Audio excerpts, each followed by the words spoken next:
Chris is the director of the New Jersey Water Resources Research Institute, an extension specialist in water resources with Rutgers Cooperative Extension, and a professor with the Department of Environmental Sciences at the School of Environmental and Biological Sciences, Rutgers University.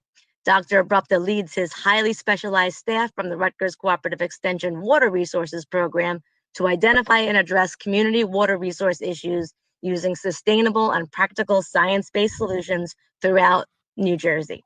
Over the last several years, he and his staff have been working with communities to implement green infrastructure practices throughout the urban centers of New Jersey. These practices have been designed to be climate resilient and to help communities reduce their flooding risk.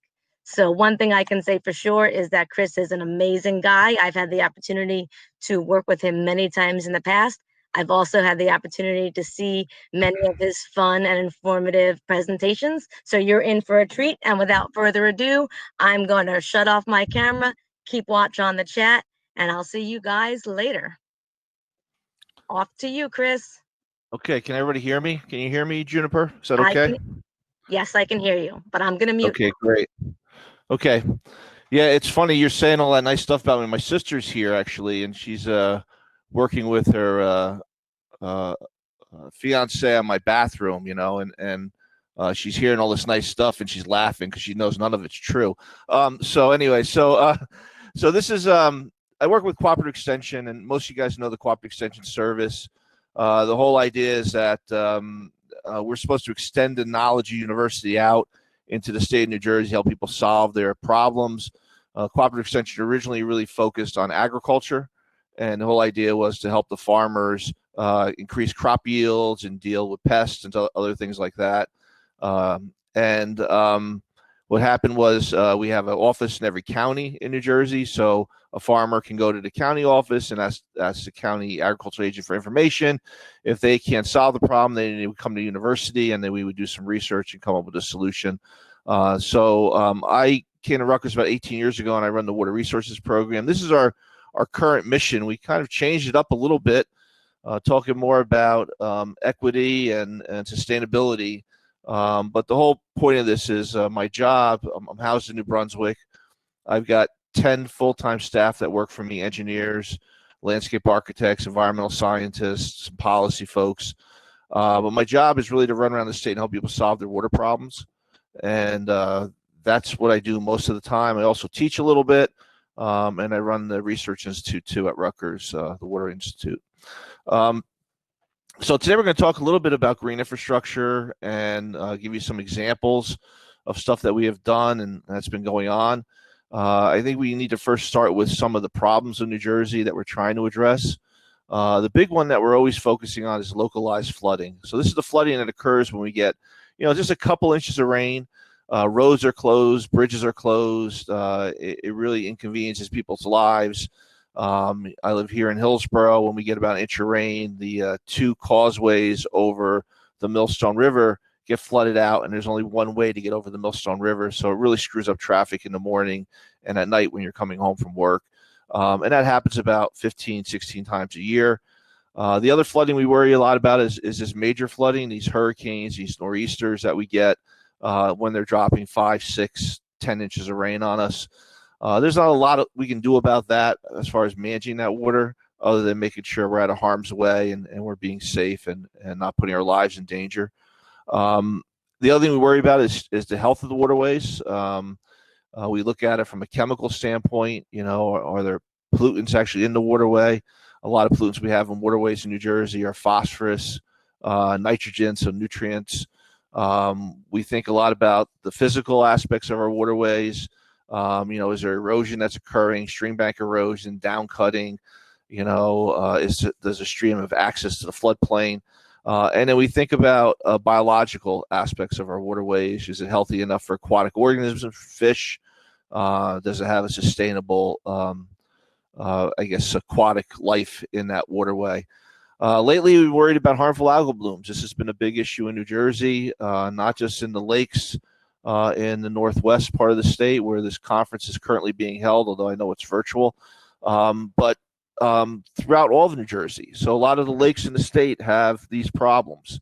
Also, some streams have these problems. The Salem River actually has harmful algal blooms in it. So that's a whole another issue. And the last kind of thing we worry a lot about with water resources is erosion and sedimentation. So, and this is mostly focusing on erosion of soil from the land into our waterways and the sedimentation of our waterways. So clogging up our waterways, filling in our lakes, filling in that area behind the dams that are still in existence in New Jersey. So that's another big issue that we have. So we begin thinking about causes of these problems. The number one cause right now that I focus on is existing development. And then there also is new development, both major and minor development. New Jersey DEP has stormwater regulations for any major development that goes in to do certain stormwater management activities to reduce their impact. Major development is considered if you disturb more than 1 acre of land or add a 1/4 acre of impervious cover. That's considered a major development. Some towns are rewriting their ordinances, including stipulations for minor development. So things that don't quite reach 1 acre in size, but are less, but they still have to do some stormwater management. So these are also things that people are worried about. Agriculture has always been a big source of pollution in New Jersey. Inevitably, a farmer will till his land, and then it'll rain and carry a lot of sediment into the waterways. NRCS, Natural Resource Conservation Service, has been working closely with agriculture landowners throughout New Jersey, and they're doing a really good job of reducing agriculture's impact on waterways, putting in vegetative buffers, filter strips, doing a better job with nutrient management, keeping the cows out of the stream. So there's a lot of effort already going into this. There's a lot of money that goes into this from the Farm Bill. So that's another thing that's being taken care of. And there's natural lands too. We do get stormwater runoff from these kind of natural areas, right? So about 10% of the stormwater runs off of these areas and carries with it, nutrients and sediment and things like that. We have agriculture here. We have commercial development. We've got a lot of this in New Jersey, big corporate centers with beautiful manicured lawns and lots of impervious cover. Lots of high density development in New Jersey, townhouses, condominiums, apartment complexes, and then single family homes, whether they're on small lots like this or 1 or 2 acre lots. These are also contributing to the stormwater problems that we're facing. So we did a quick analysis the other day. I actually asked one of my GIS people, Liz, to kind of do this for us real quick. New Jersey DEP has these geographic information systems data layers. And one layer they have in there is land use. And they have historic land use in there too. So we looked at, land use, urban land use from 1986 for the entire state of New Jersey, and urban land use from the 2015 land use data set. And you can see the number of acres for both times. You get 1.2 million acres of urban in 86 and 1.5 acres in 2015. It increased about 28%. Now, why did we look at this? Well, prior to 1986, there was not a lot of stormwater management. Stormwater management really began in the early 1980s in New Jersey. So all this development that was before 1980 and before 1986 has very little, if any, stormwater management. So quick analysis shows about 80% of the development we have in New Jersey now was built before 1986, which would mean 80% of the development we have now probably has very little stormwater management and is causing probably the most of the problems that we're facing.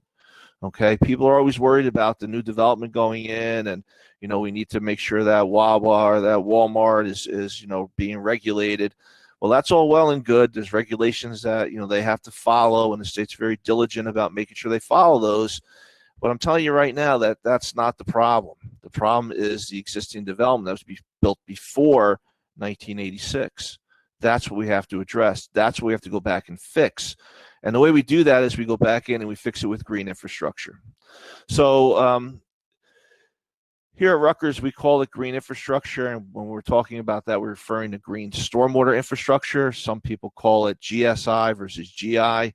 But we're talking about retrofitting existing development with stormwater practices to capture stormwater where it lands near the source, filter it, absorb it, and infiltrate it into the ground. Okay, so this is a way to kind of clean up the water, reduce localized flooding, and better manage stormwater. So this is what we're talking about. We often refer to this natural water cycle that we have, and I get a kick out of this because the kids learn about this in fourth grade in New Jersey, and they use figures like this, where the snow from the beautiful mountains of New Jersey melts and washes down to the plains of New Jersey where the buffalo roam and become streams and goes into the ocean. And this is really a beautiful fictitious picture of how the water cycle works in New Jersey. It's meant to show the students that water can't be created or destroyed. It's just is there. We often tell the kids that the water they're drinking is the same water the dinosaurs peed in billions of years ago. But this is very unlike the water cycle that we have in New Jersey now, because we've added all these impervious surfaces. So as we add houses and corporate complexes and roadways, we cover our landscape with these hard surfaces that water can't pass through. So when we have single family homes on big lots, about 20% of the stormwater runs off on an annual basis. When we get higher density residential lots, about 30% runoff. And then we get about downtown areas like Newark, like Phillipsburg, Newton, you get about 55% runoff from those very urban areas. Okay. So this is what we're trying to deal with. We're trying to make these 20, 30, and 55% runoffs look like 10%, which is a natural condition. Okay. So now we've changed our water cycle to this urban water cycle. So we still have water being cycled through this, but we have much less infiltration and much more stormwater runoff. Okay, so this becomes a very, very big problem. The other thing that we have less of is transpiration. Right now, transpiration, for those of you who don't know, is the water moving through plant material and the leaves of plant material back into the atmosphere. So plants transpire water back into the atmosphere, just like we perspire water out of our bodies when we're exercising, right? So it's a very similar concept. Okay, so we have less plants, we have less transpiration. Okay, so this is another problem that we see.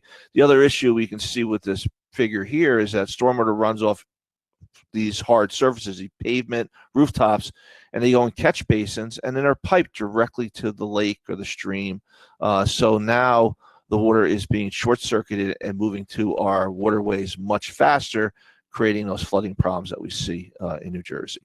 Okay, so green infrastructure is not really a new concept. It's a new term for an old concept, really.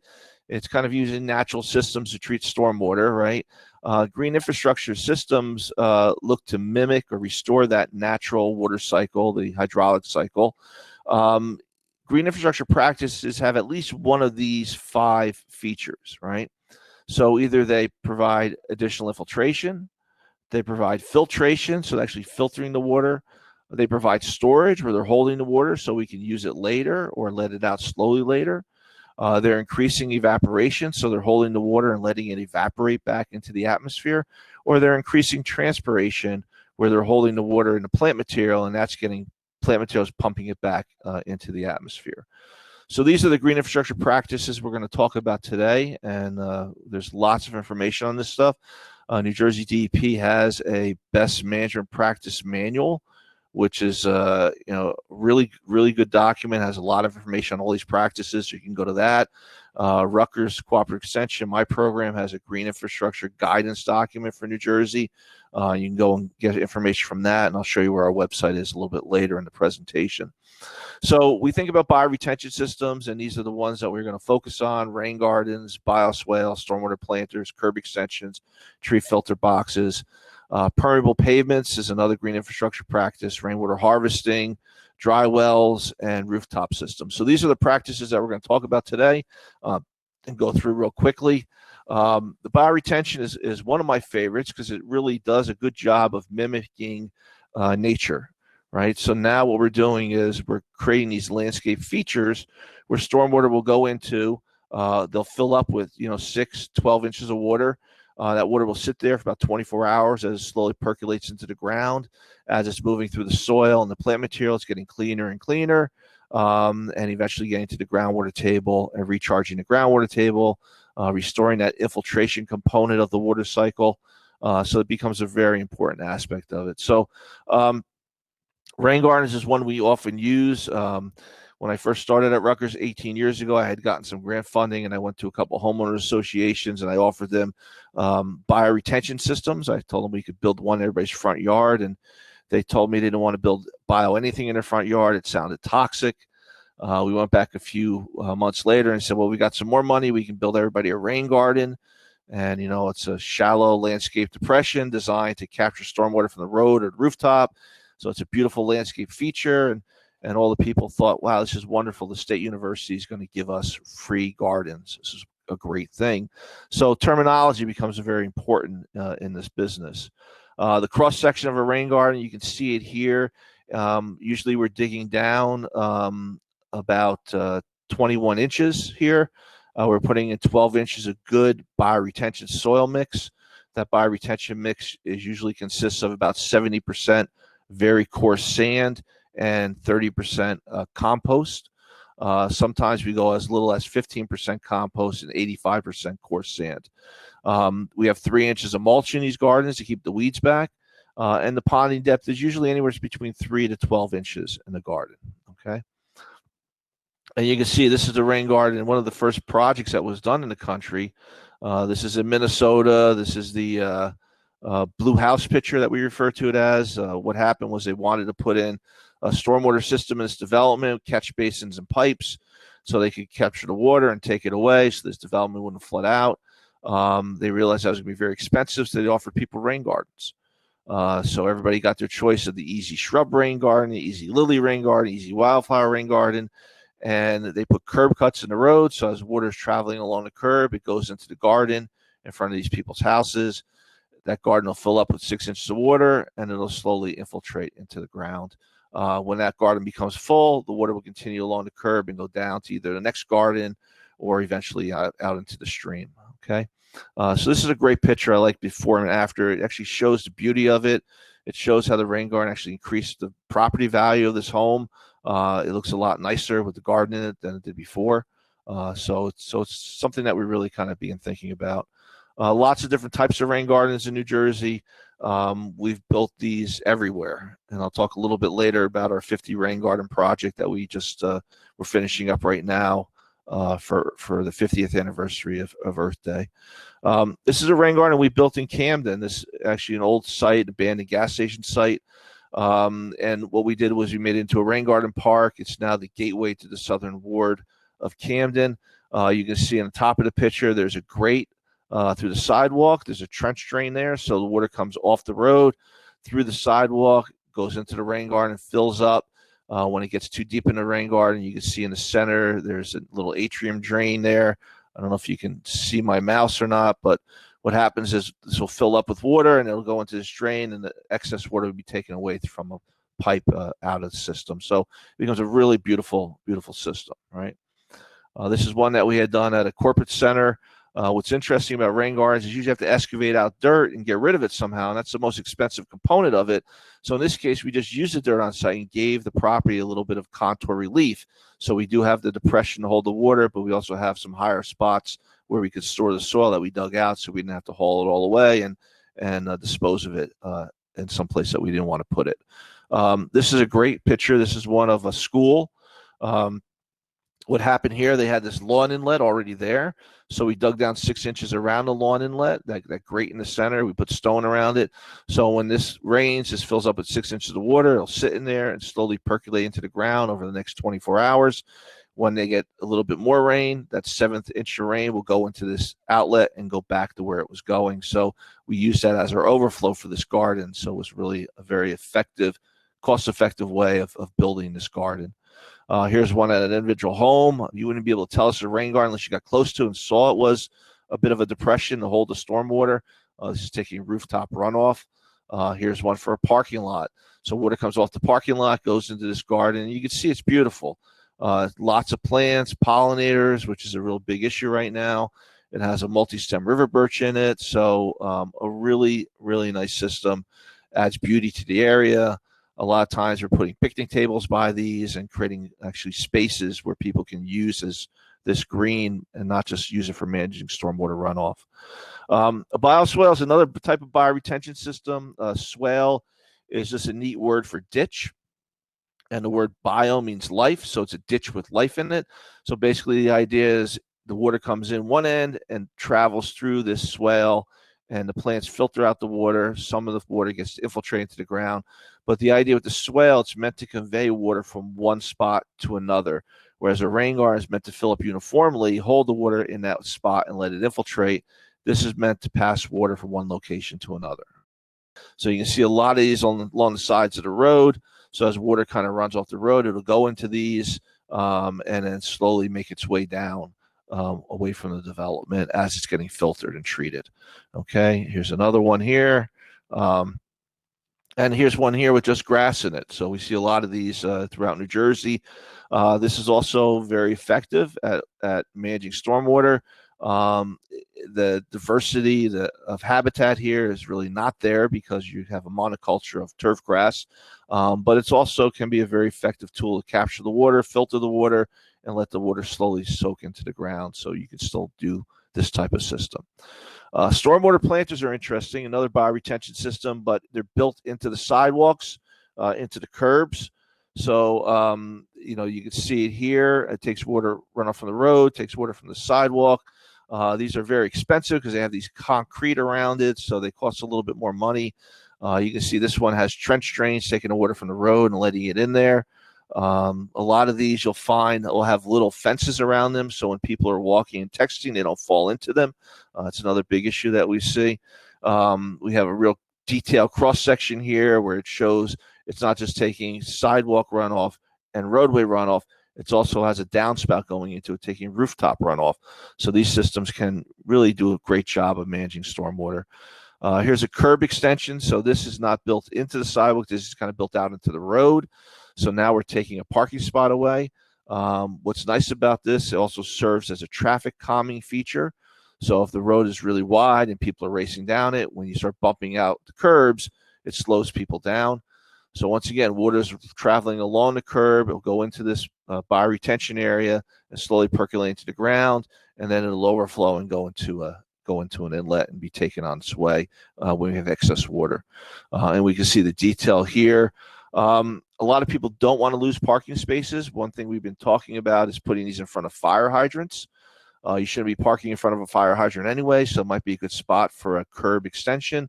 And then the other concept is that if there is a fire, the fireman can easily drag a hose through this. It's much easier than dragging a hose through a car that's illegally parked in front of the fire hydrant.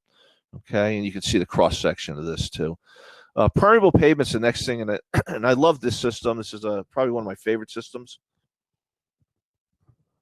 What we have here is a porous asphalt system. So porous asphalt is just like regular asphalt without the fine material in it. So water passes right through the asphalt and goes into the stone layer underneath this stone reservoir. It'll sit in the stone and slowly percolate into the ground. They have all different types of permeable pavements. We've got porous asphalt. We've got pervious concrete. We've got permeable pavers with kind of interlocking paving stones. And then we have grass pavers. This is a great picture, kind of shows how it works. That stone layer underneath the asphalt here, the porous asphalt shown in this picture, has about 40% void space. So for every 2.5 gallons of stone, you can hold about a gallon of water. So what winds up happening here is water goes right through the asphalt and sits in that stone layer and slowly percolates into the ground. Because it doesn't have fine material in it, the asphalt breathes, so it doesn't get as hot. So it helps with the heat island effect. As the water is moving through that stone layer, it's getting cleaner and cleaner, so it actually acts as a filter. So this becomes a really, really nice system. The porous asphalt itself actually costs about the same as regular asphalt, $2 to $4 a square foot. The big expense is the stone layer underneath. Most of the times that stone layer is 6 to 12 inches thick. Sometimes it can be as thick as 8 feet, depending on how much stormwater you want to store under it. So it's all a function of how much you want to store there. This is a parking lot we did in Clark, New Jersey. This was paid by New Jersey DEP 319H grant. What wound up happening here is the cartway where they drive in is regular asphalt, and the parking spots are porous asphalt, so you can see it in the rain. The water runs from the cartway onto the parking spots and slowly percolates through the asphalt into the stone underneath. The porous asphalt is a little softer than regular asphalt, so we tend to just use it in the parking spaces, so heavy traffic doesn't pass over it. You can make it stronger by adding carbon fibers to it. They're doing a lot of work on that right now out in University of Washington. Pervious concrete, just like regular concrete, looks a little bit more popcorny. The one issue with this is if you over salt it, you can break up that surface and it's no longer pervious. It also has to be poured in place by a professional who knows how to pour this stuff. It's a little tricky. Or you can buy pre-manufactured concrete slabs. They now sell them out in Pennsylvania. So basically, you can lay it on your stone layer. You can order the 5x5 slabs. It comes on a truck. You can take the slab off, and they just drop it in like they're dropping paving stones in. And it works out very nicely. And those slabs are cured in a warehouse under climate-controlled conditions, so you get a little better product than stuff that's cured out in a natural environment. Permeable pavers for the uber rich. This is a nice system. Water goes through the paving stones, through the cracks between the stones, into a stone layer underneath. The only issue with these is they're very, very expensive, so it's kind of hard to do this everywhere. And then we have these grass pavers. These are just concrete blocks, diamonds in the middle. Underneath this, we have 6 to 12 inches of stone. Sometimes we'll fill those diamond areas with topsoil and grass. Other times we'll just fill it with a small gravel. And the idea is the water passes right through this, goes into the stone, and it'll infiltrate into the ground. What's nice about this is it has a very high load capacity, so you can drive fire trucks on this.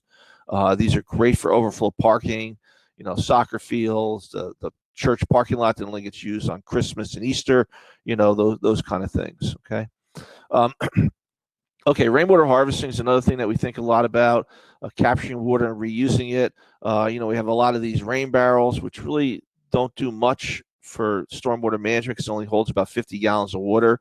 But they become a gateway drug to stormwater management is how we refer to it, because if you buy a rain barrel, you install a rain barrel, you think you're doing your part for saving the planet. Next thing you know, you're putting in a rain garden, you're putting a green roof on your house, you're changing your driveway to porous asphalt. So it's a great way to build environmental stewardship. These cisterns are much better. The one in the lower right-hand corner is one we built in Clark, New Jersey, where we're taking runoff from the rooftop, goes into the cistern, and they have a pump that they hook up to this, and they use the water from this for a nonprofit car wash. So the Boy Scouts, the Girl Scouts, the cheerleaders, the baseball teams, they all do these nonprofit car washes on Saturday mornings, and they use this water from the cistern. Here's one that we put at a community garden in Newark. What was nice about this is these are vacant lots. The water company will not put a spigot on a vacant lot because they're not sure who's going to pay for it, so they don't have water for the community gardens. So what we've done is we've installed some of these cisterns to be able to capture water from rooftops they can use on the garden.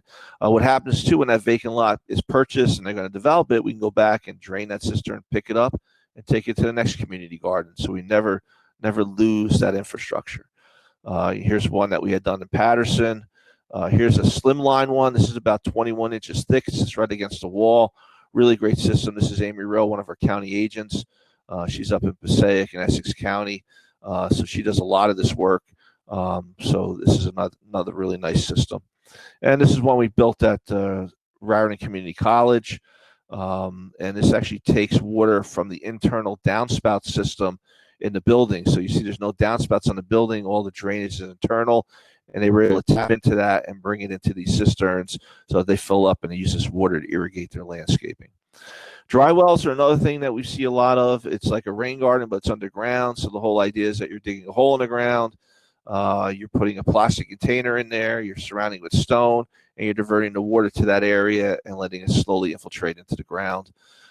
We also do these as trench drains. It's very similar. So now instead of having a vertical system, a dry well system, you have a trench drain system, which is more of a lateral system than a vertical one. Other practices we look at, green roof practices are pretty interesting. The big issue with this is green roofs become very heavy.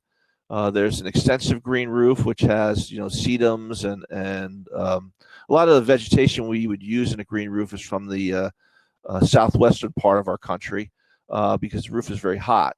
very dry. So we use these sedums and very arid plants. On the right, it's a more intensive roof, which is much more soil, requires watering, but also you're creating a place, so you're doing more place making. And here's the kind of the difference between the two. The problem is the extensive roof can be as much as 15 pounds per square foot, and the intensive one can be as much as 30 or 40 pounds per square foot.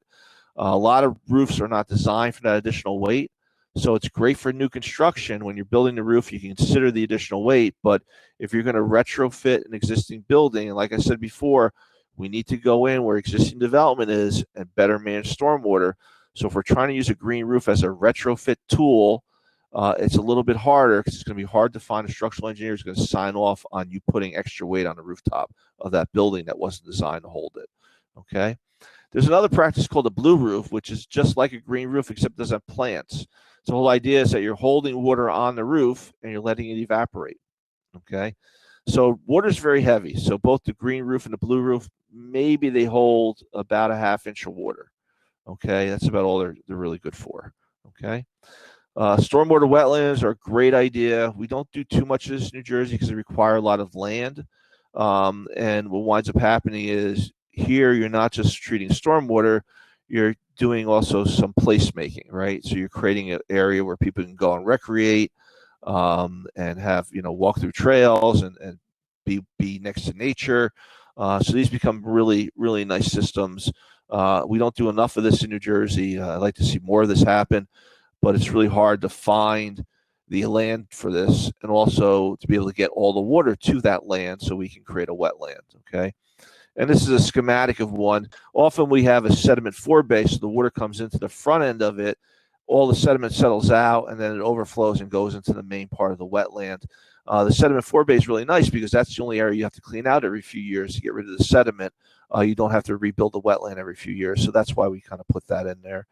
There's other types of systems that we're using more of, these infiltration systems. So basically, think of a detention basin, but with a sand in the bottom. And the idea is water comes in here and it kind of filters through the sand and infiltrates into the ground. Sometimes we'll include the infiltration extended detention basin. So the detention basin can hold the 100-year storm, but also can infiltrate the first couple inches of rain through that infiltration trench. You can see the cross section of it here. We use these sand filters. So the sand filter is just like an infiltration system, except this actually can show some topsoil on it with grass, which I tend to like that a lot more. The sand filter and these sand systems really come from the wastewater industry.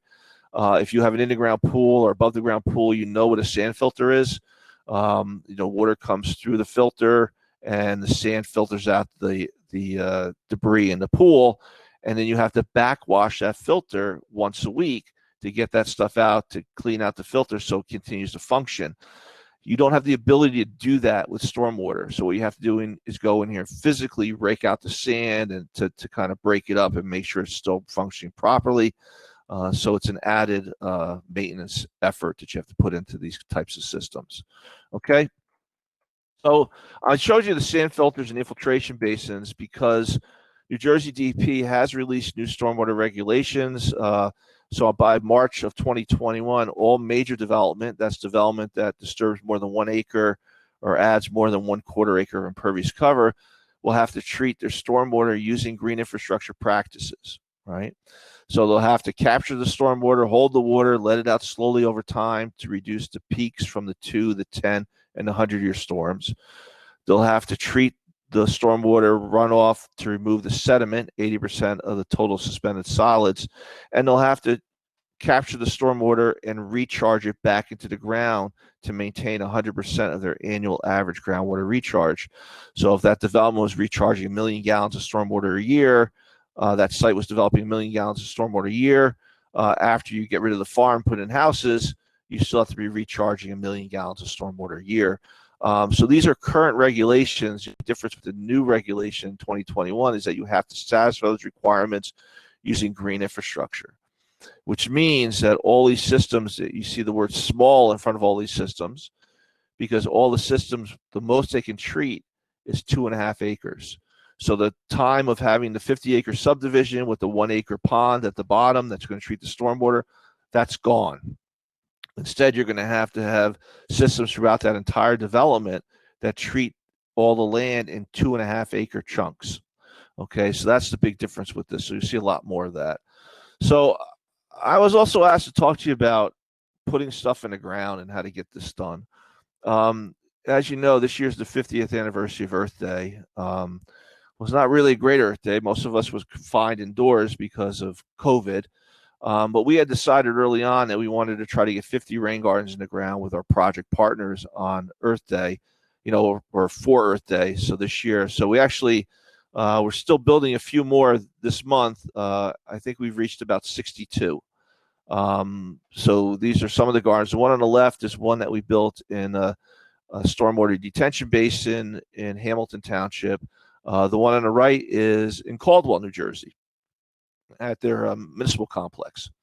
So the first question everybody has is, where's the money come from? Well, the Rutgers Cooperative Extension Service, the Water Resources Program, is actually under the New Jersey Agriculture Experiment Station.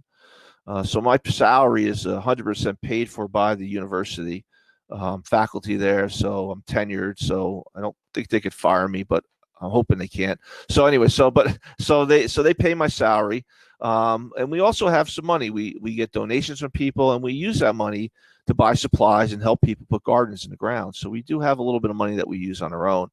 National Fish and Wildlife Foundation has been giving us funding to put in projects throughout South Jersey, mostly in the Delaware River area, anything that drains the Delaware River. Prior to that, they had given us a lot of money to look at the Raritan River and do a bunch of green infrastructure plans for 54 towns in the Raritan River watershed. William Penn Foundation has been funding my program to do a lot of planning and a lot of designs. The New Jersey DP has provided funding through their 319H program to put a lot of these projects in the ground. Sustainable Jersey has a grant program, and actually the Caldwell project you saw already was one of those that actually got installed using Sustainable Jersey funding.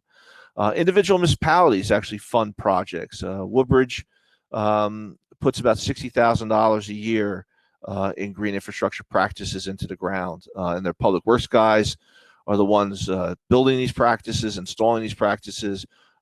We at Rutgers are the ones designing them.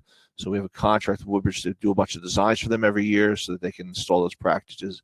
Hamilton Township and Mercer County also is investing in this in green infrastructure.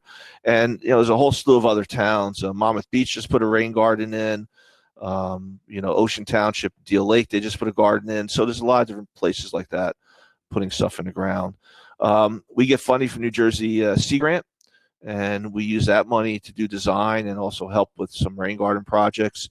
The Dodge Foundation also funds us. We use that money to train green infrastructure champions, and these green infrastructure champions are running around the state trying to install rain gardens in their communities, so we actually help them with that.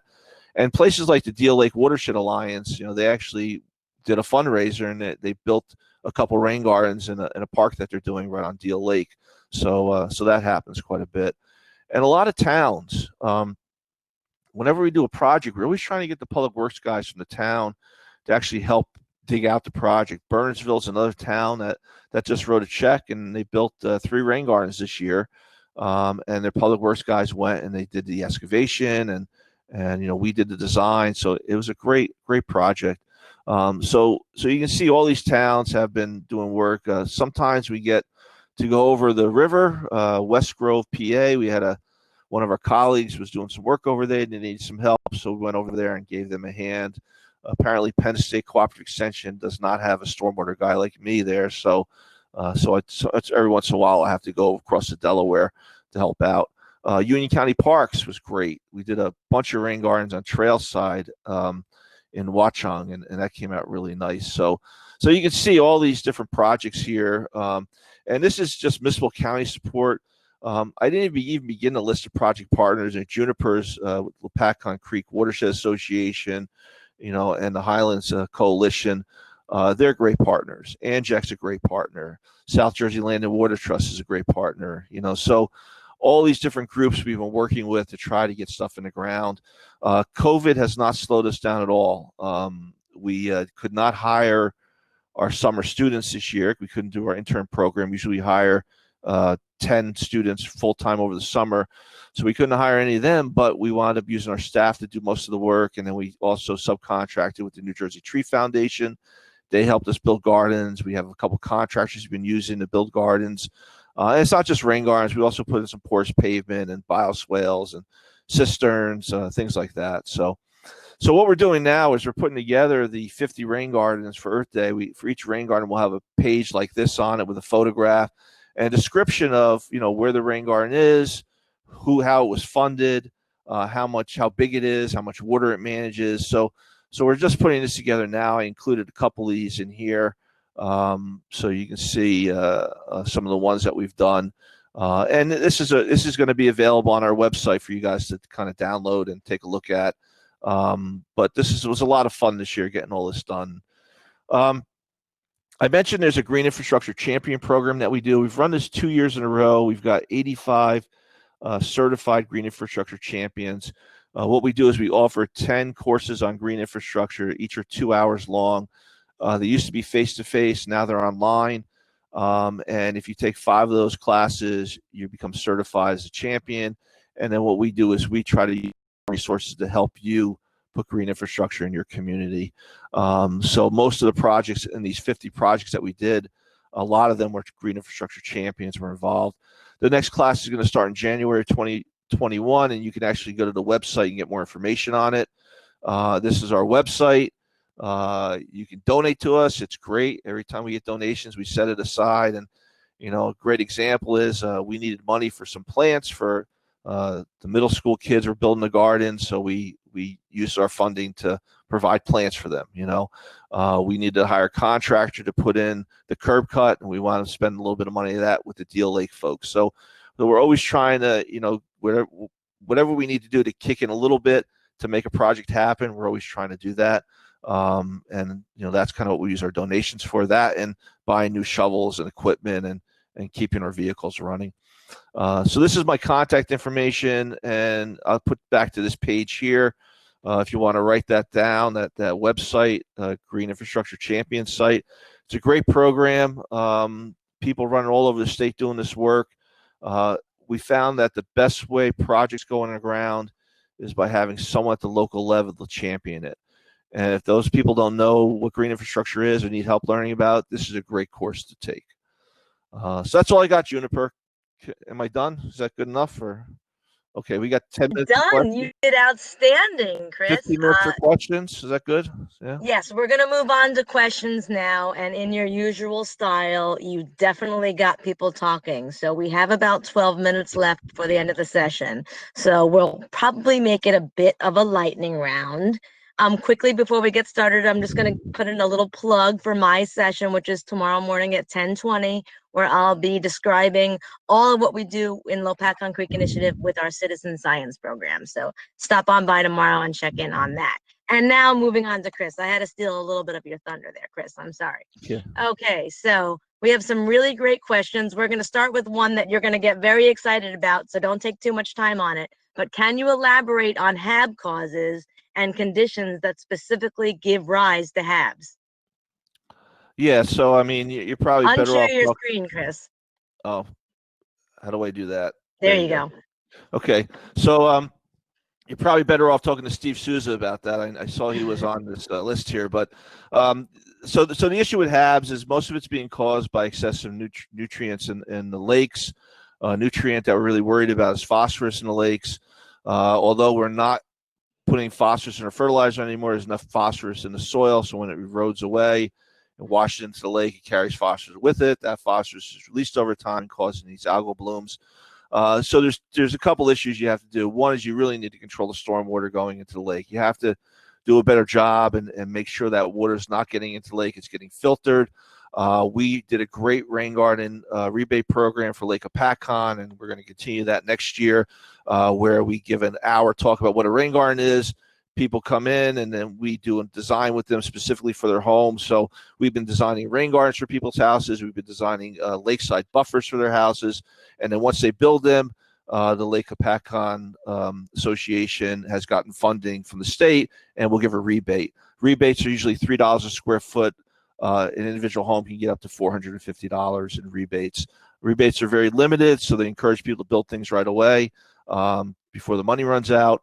But it's a great program, and that'll help with some of the stormwater management. It lets people take some personal responsibility. Septic systems is another issue. You got to make sure they're being maintained, being taken care of. And then the other issue is, sometimes you're going to have to find different places in the lake that you can dredge and get rid of that historic sediment that's loaded with phosphorus. The weed harvesting helps that they're doing in some of the lakes where that the weeds have the phosphorus in it and they're harvesting them out. That's a great way to deal with it too. And there's other things you can do, aerate and chemical treatment, but I'll leave that for the lake experts to talk about. What else? All right, great. We've got several more questions, and I'm assuming that this was a comment about the cause of the stormwater contamination issues. But what about the sprawling communities that are built instead of in concentrated areas? Do you think that's a big part of the problem we're facing? Well, yeah. So the sprawl is an issue. So I've got a couple of worries about that. I mean, I like the idea of cluster developments where you're building development on 20 or 25% of the land and you're leaving the other 75% open. My big worry about that is in 30 years from now, we're going to get a governor who says, hey, you know what? We got all that open land. Let's forget about the cluster. Let's build on that too. So we have to be very diligent about that. But as we kind of sprawl out through the countryside, we're getting more and more. But you got to remember, every time we put a new development in, there's stormwater management requirements. And those requirements got stricter and stricter and stricter. And it's on the towns to make sure that those are being enforced. Okay, so I don't see a huge impact from new development if they're being managed properly and following the stormwater rules. But the problems we have exist now, and it exists because of our existing development. We didn't do anything before 1980 for stormwater management. So we really need to kind of go back and kind of fix that stuff. And there's places we can do that. I love green infrastructure because we're not going to go and put in a big concrete tank or a big basin. Instead, we're going to go and put in some beautiful landscape feature that's going to add to the property value, make things look nice, but also treat the stormwater, So what else, Juniper? Okay, well, we've got a lot more, but I just have kind of an expansion on that question. You said you're not really that concerned about new development, but in an area around Lopakon Creek watershed, where we're having this incredible influx of massive warehouse developments, do you think that there's a problem with that? I mean, they have to follow stormwater regulations. As long as your municipality is making them follow stormwater regulations, right? It might increase stormwater a little bit, but Right. it's not going to kill the river. Right. What's going to kill the river is a lot of stuff that's already there. Right. So I think that's the issue. Yeah, I was just going to say, I think the most important thing, you said it's about the, municipalities holding the developers accountable. So if you live in a community where this development is happening, you've got to watch what's going on. And if you notice something in the stream, you've got to bring it to the attention of your township engineers so that they can take action on that. Okay, moving on. There's also ancillary development associated with the warehouses, right? So when you build all those warehouses, then you're building bigger roads. So when they build the roads, they also have to do stormwater management for the roads. They can't let those guys off the hook either, So that's the only piece where you start getting worried about that is that as you build more and more infrastructure, you still need to do stormwater management for that too. Okay, sorry. Right. No, that's fine. I just happened to have a massive warehouse development that was being built in Lopat, and for years they failed to control their stormwater. We found them contaminating time and time again, but it wasn't, if it weren't for us having eyes on it and taking pictures and getting evidence, we wouldn't have been able to stop them. So keep an eye on what's going on in your town. Next question. Are there any regulations for preserved farmland or other parcels to address stormwater management? So I'm not sure about preserved farmland. I believe a lot of the farmland still has to comply with the stormwater regulations if they're adding impervious cover. So if they start adding permanent greenhouses, they have to do stormwater management. A lot of these guys are adding hoop houses, which are temporary, so they kind of get out of it that way. The other issue is solar panels. Solar panels don't require any stormwater management. The panel itself, but the foundation and the roads they build and the transfer station, that requires stormwater management too, and they're doing a lot of that on farmland now too. So every parcel, anything that's being developed, has to have stormwater management if you're disturbing more than 1 acre. Now, you as a town can say, you know what, 1 acre sounds like a lot.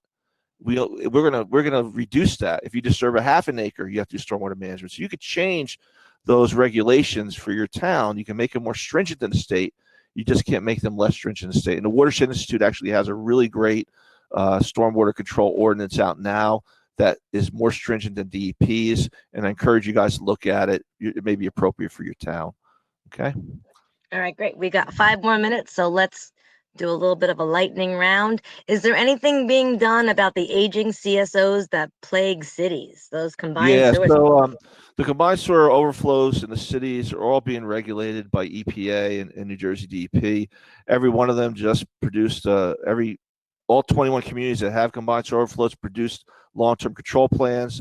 They just turned them in October. So they're going to be spending millions and millions of dollars over the next 20 to 30 years eliminating that problem. And a lot of that problem is going to get eliminated with green infrastructure. Every one of those communities is using green infrastructure first to start addressing the problem. They're still going to have to build their big tunnels and storage systems, but a lot of them are going in trying to figure out how can we reduce streetscaping and redo parks and manage stormwater that way. And a lot of that's all green infrastructure. So it's a really exciting time in cities like Newark and Patterson and Perth Amboy and Camden and Gloucester City. I mean, it's just Jersey City, Hoboken. It's just a great time for stormwater management there. It's going to really, really rejuvenate some of these cities. So what else? Great. All right. So do you acquire an easement for these gardens to control their maintenance? So most of the gardens we're building either on publicly owned property, so we don't have an easement. The township already owns the property, or it's private property. And what we will do with a homeowner is we enter into a memorandum of understanding. They sign it, we sign it. Here's how Rutgers is going to help you. Here's what we expect you to do: water the garden, maintain the garden, and keep the garden in place for 10 years. Now, if they don't do that, we go and we take away their birthday. There's not a lot we can do about it, but so it's an honor system thing, and the idea is that once these gardens are installed and they look nice, people treat them as regular landscape and they take care of them. Nobody wants anything ugly in front of their property. So, and mosquitoes are not an issue with any of this stuff, because what happens is everything's designed to infiltrate within 72 hours, so mosquito breeding doesn't happen. The only worst thing of mosquitoes are the unclean gutters on people's houses. And the rain barrels, if the rain barrels don't have screens in it and things like that, those can breed mosquitoes. You got to be very careful about that at your home. Even that overflow for the rain barrel, the mosquito can crawl up that hose, 10, 20 feet and get into that barrel. So just be careful about that. Okay. Right. What else? Okay. Well, you already addressed the question and a little bit of a conversation that went on about mosquitoes. So thank you for that. We'll move on to, do townships provide incentives to homeowners to install rain gardens near roadways? I haven't seen any of that yet, but other states actually do that. Other states have stormwater utilities, so individual homeowners are paying a utility fee every year. So if you own a single family home, you may be paying $35 to $150 a year in stormwater utility fee. If you build a rain garden or put in a cistern or a dry well or rain barrel, you can reduce that fee. So that's a great way to kind of encourage people to do things. But right now, none of it's required. So the towns aren't going to pay for it. The only times we're doing any kind of incentive program is when we're getting grants to do it. So we've gotten grant funding from the National Fish and Wildlife Foundation. We have grant funding from New Jersey DP. New Jersey Water Supply Authority provided grant funding at one point to do rebates for both rain barrels and rain gardens. A great program they had. So, so there's a lot of that money floating around. A lot of times what we found, though, is that when we do the rain garden rebate program, people aren't really all that excited about the rebate as much as they're excited about having an engineer and a landscape architect design something specifically for their home. It's expensive to get those guys to come out even for half an hour, So that free service is really great for people, and they love that. So. Okay, great.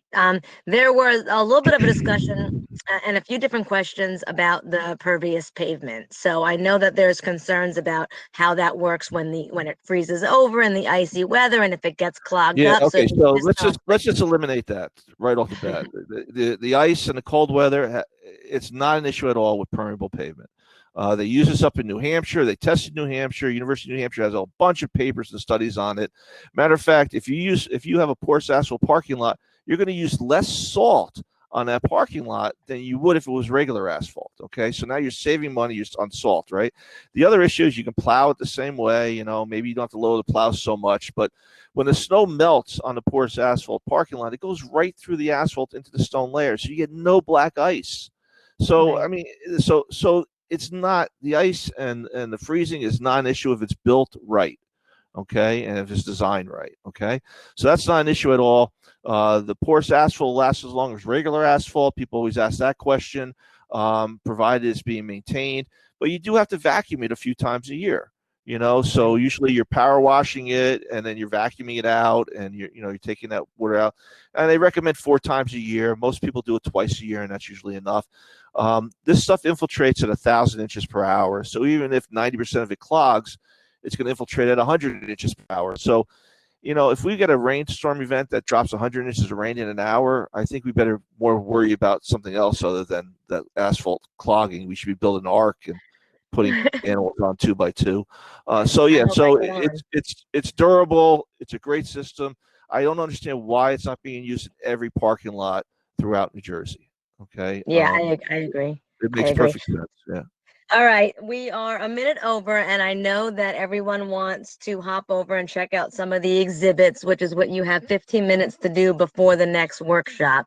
So I want to thank Dr. Chris Obropta for yet another incredibly informative and fun presentation. We learned a lot. I'm sorry to everyone whose questions we were not able to get to. Feel free to reach out to myself or to Chris at another time, and we'll be sure to get your questions Yes, answered. send us an Thanks so email. much. We'll get right back to you. Send us an Yeah. email. Yeah. Okay. Well, within a couple days. Yeah.